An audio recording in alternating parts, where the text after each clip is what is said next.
All right, so today we are doing Chapter 2, Day 3.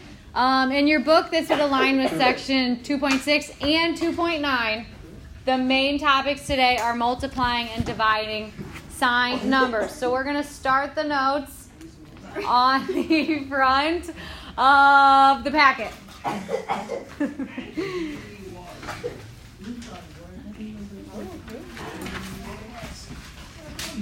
Okay, so we're going to start first by exploring the multiplication and division properties. So in your property table, you should see identity property of multiplication. It's right underneath yesterday where we did identity property of addition. Everyone see where I'm at? Okay, this is the identity property of multiplication. If you do not want to change the identity of a number and you're using multiplication, you are multiplying by 1. So A times 1 is still A. Here is the part you need to write down. Our example, 8 times 1 is still 8. The identity of that number is not changing. So quick review. For addition, you add 0, you don't change the number. For multiplication, you multiply by 1 and don't change the number. Those are both known as identity properties. Any questions?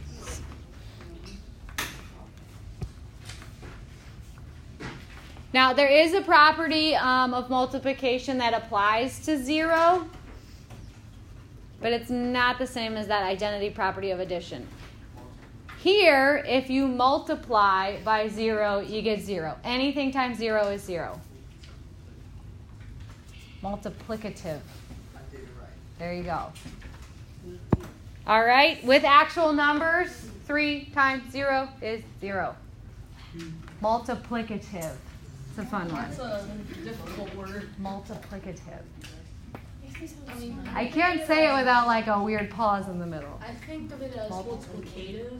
Yeah. Multiplicative. I don't know where the emphasis goes, but there you go. All right, question? Who's clicking? Knock it off. All right. This is on today's notes. So flip. Yep. Yes, there's one more property, the distributive property on the front page. We're not getting to that yet. So go back until you get to the section that says 2.6, 2.9 on the top. This is multiplying and dividing by signed numbers. So fill in the table back there. And then we will talk it out. Okay, so yesterday we learned the rules for adding and subtracting signed numbers. You guys remember those? If the signs are the same, you add them and keep the sign. If the signs are different, you subtract, keep the sign of the larger number. Multiplication and division have completely different rules. Okay? It's kind of like when you go to your grandma's house and there's like a different set of rules you have to follow. You guys know what I mean? Like maybe at your house, do you guys like put your feet on the coffee table? No? Do you drink right out of the milk carton? No? Do you just grab the remote and turn on whatever channel you want? Yeah. So do you go to your grandparents and do that? Yes. Okay. Bad example. Would you go to your neighbor's house and just grab the remote and start watching whenever you want? Yes. You guys are rude neighbors. So it's kind of like different houses, okay? Addition and subtraction, they live in one house, okay? They drink out of the milk carton. Kind of messy. They put their feet on the coffee table, okay? Next door is addition or is multiplication and division. The different set of rules, okay? Now you're taking your shoes off at the door. You're pouring that milk in a glass, okay? Different set of rules. Don't try to follow the addition and subtraction rules if you are in the multiplication and division house, okay? You're going to get kicked out. Does that make sense? So don't tell me like, well, the bigger number's negative. That doesn't matter today. That's yesterday's rules. Leave it at home, okay? New set of rules. Now it depends on how many positive and negatives you have. If you have an even number of negative signs, your answer is going to be positive. So like a negative and a negative gives you a positive. If you have an odd number of negative signs, your answer is negative. So like a negative times a positive would be negative. And then if there are no negative signs at all, that's the same old multiplication and division you've been doing since like 3rd grade. The answer is just positive. We have a positive times a positive. My answer is positive 12. Good. Challenging. Any questions?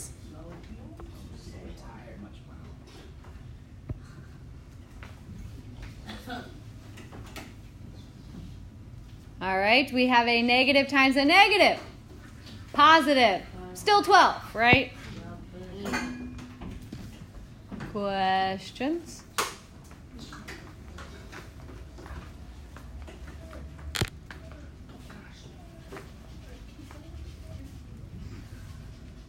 All right, a positive fraction times a negative whole number. It's actually an integer, but yes? This will be negative. Good. Now, I'll write the work off to the side. This is where you might want to put the 12 over 1.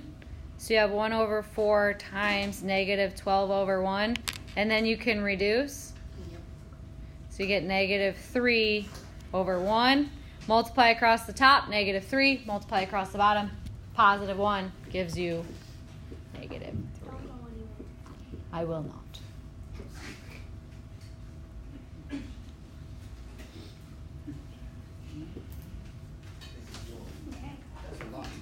It is a lot, but it's going to go away when I click.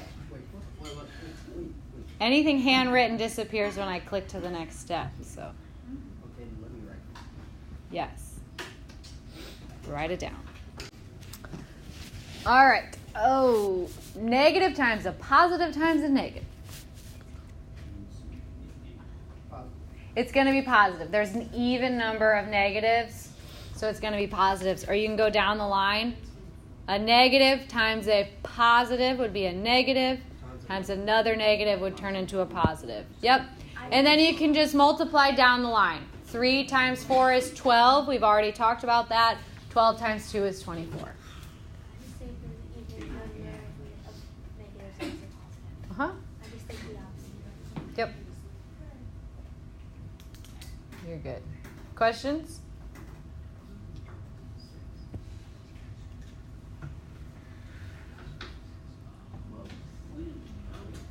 So 2p times negative 7q. Wouldn't that just be the same? Or stay the same? Okay, so here's another place where you got to figure out what house you're in. To add or subtract with variables, you need like terms. That does not apply to multiplication and division, okay? So you can multiply these, even though one has a p and one has a q, okay? So you multiply the numbers in the front, those coefficients. We have a positive times a negative, so I have a negative. 2 times 7 is 14. Then I have the p, then I have the q. And you don't need to write multiplication symbols in between because you have a number times a letter. What are your questions?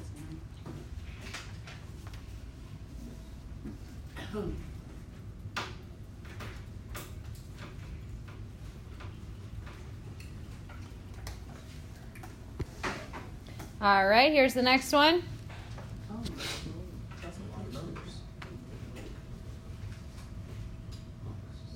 Zero, yeah.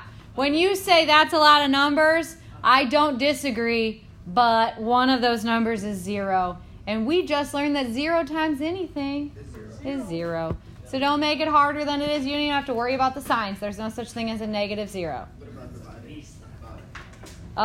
Divided by, it depends if the 0 is on the top or the bottom.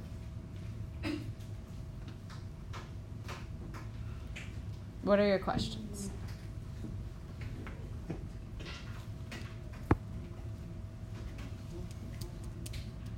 Is there such a thing as negative 0? Nope, I just literally said that. If you didn't catch that, there is no such thing as negative 0. Thank you. All right, negative 4 times positive 15p. Yes, ma'am. Negative 60p.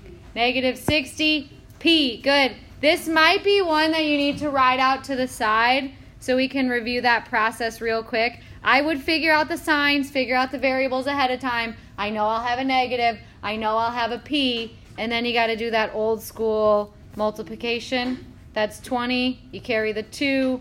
4 times 1 is 4. And then plus the 2, 6. So if you need to write some stuff off to the side, go for it. Sometimes we go a little quicker than that, though, as a class. So if you ever want to see it, just say, hey, how'd you get that? Are we good?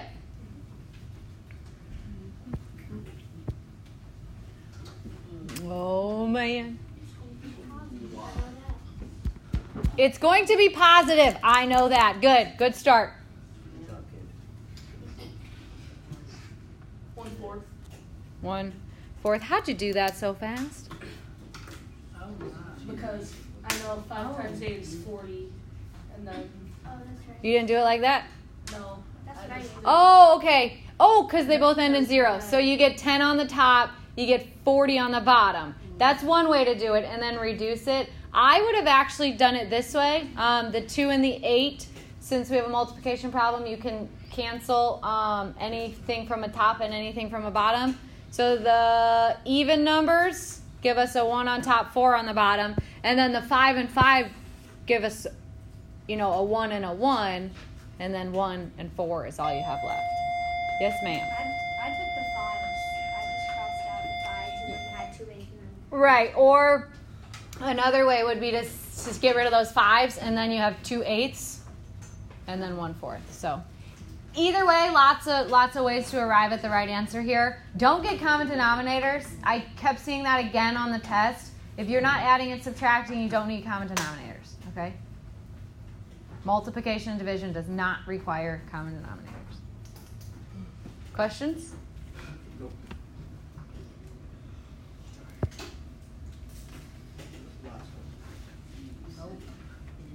All right, here is I. So now we're looking at some division. Negative 14 divided by negative 2. What's a negative divided by a negative? Positive 7. Positive 7. Good. That's another page. Oh my goodness. It's all good. They go quick. Oh, I have a question. All right, here's J. What do you guys remember from chapter 1 when we were dividing with fractions? Yes, ma'am. Oh wait. That you flip the other one around and times it. Yep, very good. So we need to change this to multiplication. We need to flip that second guy. Whatever's right behind the division symbol, you flip it, change it to multiplication. Now you can start cleaning things up. So I know that 20 and 4 have a common factor, right? 4 goes into both of them. 4 goes into 4 one time. 4 goes into 25 times. And now check it out. You have a 1 in both of your denominators, so our answer should be a whole number here.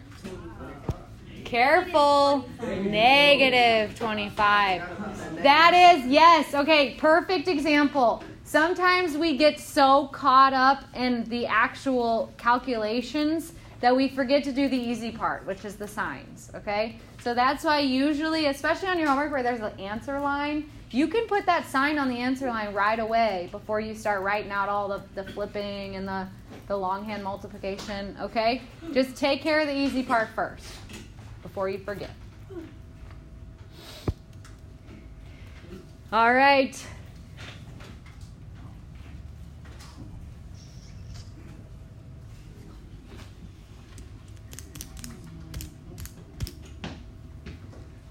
Anyone want to do long division, or you just know it? No. Careful. 21. Yes. Negative 21. So there's a couple ways you can do it. So 5 goes into 100 20 times, right? And then there's one extra 5. Or this is a good one to review the long division process. Whoops, because it works out so nicely. So remember, long division, the first number goes in the box. Second number goes on the outside. 5 goes into 10 2 times. Then you drop the 5. 5 goes into 5 1 time. And you don't have any remainders, so you're good. All right. Again, before doing all this, I would indicate somewhere in my answer area that my answer is going to be negative, because you might get bogged down in this part and then accidentally put 21 and lose points because you didn't do the easy part. So careful on that. Any questions? The long division is going to go away when I hit the button. We good? We good? We good? All right. Here's the next one.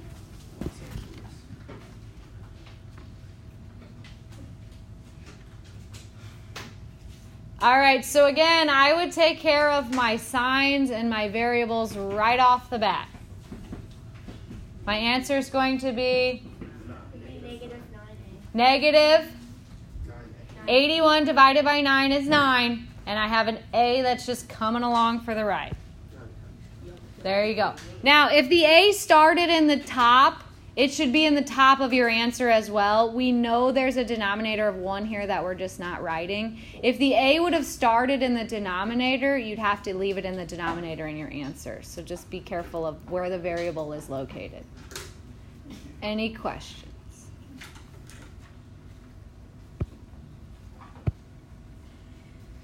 Yowzes. Relax. Did you write it down? Write it down. Oh my goodness. I love the enthusiasm, but we got to give everyone a second.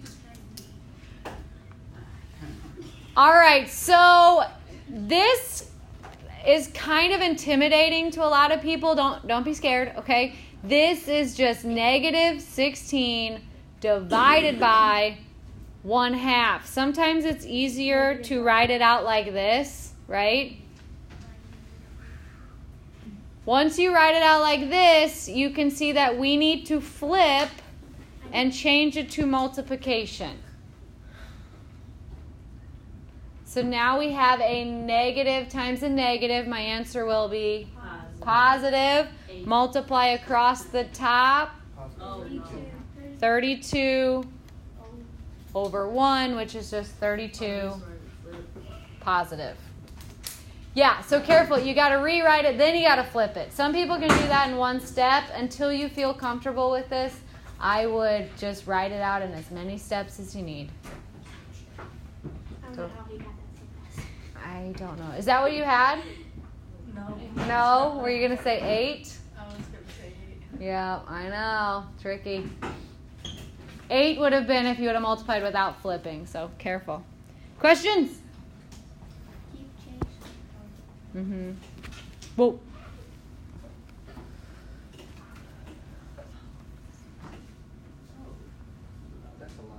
That's a lot of numbers. The first thing I would do is, what's my sign going to be in my answer? Positive. Okay, take care of that part. Boom.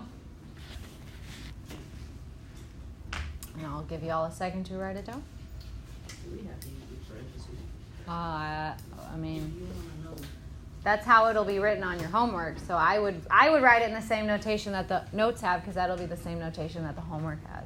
Yes. Good question. Okay. Yes. So I want to do the 3 and the 12. Can I do that, or do I have to be next to each other? You can do the 3 and the 12. Anything from the denominator can cancel out with anything from the numerator. Good. Okay, but I'm going to do this. Simplify, I should say, not cancel. The first thing that catches my eye are the 7s. Just get rid of them. They both turn into 1s. Multiplying by 1 isn't going to change anything. I would actually do the 6 and the 12 instead of the 3 and the 12. I figured that out. Just because it's, if you do the 3 and the 12, you'll end up with a 3 here, and then 3 and 6 could, so just kind of depends how you want to do it. All right, so my final answer here is positive 3 over positive 8.